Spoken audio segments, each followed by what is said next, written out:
Do you have any wishes, or is there anything that you'd like to see different now that we could What, do? as far as he's concerned? Well, I just feel he's gone, but I'm just grateful that he lives on. People think about him, and he's still alive as far as his music is concerned. To us, we feel very grateful. We hated losing him, but we're very grateful. We feel privileged that he's still with us. His music is here, and all his friends, and everyone thinks so much of him.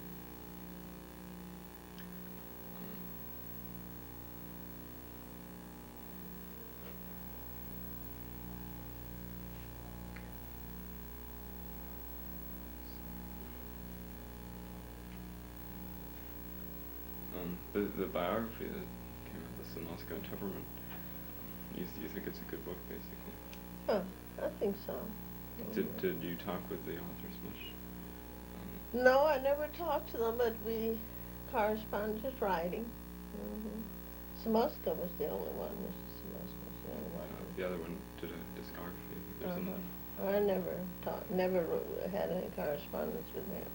And when we were in Washington, D.C. last year, and we met Mr. Williams at the Smithsonian Institution. He spoke very highly of Eric. Was there a tribute last year? I don't know. Someone told me there was. We don't always know about these things until somebody tells us about it. There was one in Washington, D.C. I think they did it at Howard. A friend of our son studied communications there, and he said they had a program. I think he worked on it. But, and in New York, I think they have different things. I don't know of any here in Los Angeles other than radio. Gerald Wilson, his friend, program. And there was another young man called me once. He was with that station at USC.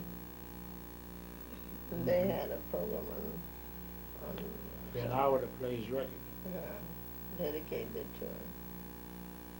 Yeah, I would think that there'd be a lot of memorials all the time. It seems that he's been publicized mostly because he died so young, and people started realizing what was going on, and I would think that you'd have a lot of people coming to talk to you, basically. Well, they have been, but as I said, mostly youngsters that are studying music. They didn't know him. They just read about him and wanted to meet us and talk about him. They would call and ask us if they'd come, if they could come and talk to us. Do you have any ideas what he would advise people? What advice he could possibly help people out with? I think he'd tell them to practice. Just practice. Because that's all he did. He would get up in the morning before he went to school, say about 4:30 or 5, and practice till it's almost time to get his breakfast and leave for school. And he'd hurry home to start practicing again until way late in the evening till we would tell him, And he had a little studio built outside so afterwards where he could be out there without. Did he mostly just practice scales and exercises? Yes, and tone qualities and things. He'd blow one note for all day long. I've seen him blow one note on a saxophone for weeks at a time. And I'd be out in the yard working, and I'd go in and say, there's no more key in a saxophone but that one.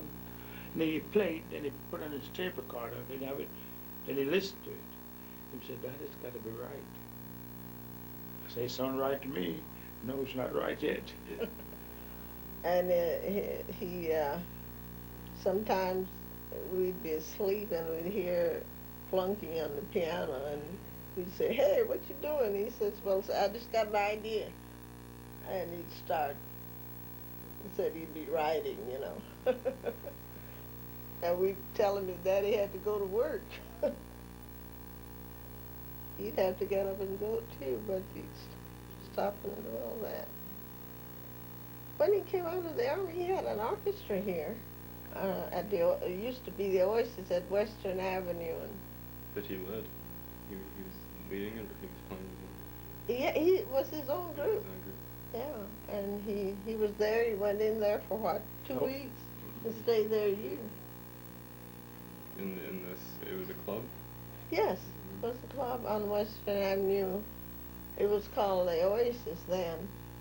What sort of music was he playing then? Oh, modern jazz, you know. They called it bebop then. And he was devoted to the church. He taught Sunday school and did music. And they used to have an early morning breakfast concert at 6 o'clock. And he'd come in at 2 after the night, closing. And he'd get up and go for a 6 o'clock breakfast and come home, and he sang in the choir. And he'd get on there to church to sing in the choir, and then after that he'd come home and go to bed. So he was very devoted to church and Sunday school and everything. Did that influence his music? Did his I think religious so. beliefs I think so. In any particular way? Do you think his music is communicating a spiritual influence, or was it a more subtle kind of thing? I don't know, because he did both. Because when he was in junior high and the church, the pastor, he didn't have a piano and he was studying piano, and the pastor would allow him, give him a key to go into the church and practice on the piano. And he also would practice on the organ. And he had, I think I have a program where he was director of the youth group choir on this. Do you have any feeling that he was trying to make a point in his playing, to try to say something to people? I think so. What sort of people was he talking to, basically? I think so. I think he was trying to send a message out. Well, he was always for peace, and love, and do good. Because whenever he could help anyone, he went out of the way to do it. He believed in helping people. He copied the birds singing, and he copied the bird that plays the instrument. And I guess those birds knew he was copying, but they'd whistle back at him. Well, he'd play a note, and they'd answer, and he'd play another note. He practiced out. That's why this fellow did this painting of it. Oh, this. Uh-huh. Yeah, because this is the way he sat outside and practiced. And but I don't know. He was a happy fellow. He didn't let things bother him too much. If he didn't get a job and they called him, he said, "Oh well, be another one along." He always had instruments. He had his own instruments too. Yes. Had his own instrument, and he always, after he began working, he always had 2 and 3 sets of instruments. When he had just had a new bass clarinet made for him and a saxophone in France, and he had taken them too. I just want to tell you about 2 minutes. Took them to Berlin with him, and I don't think he ever used them. No, he didn't use them, but it came in the case, all packed in paper.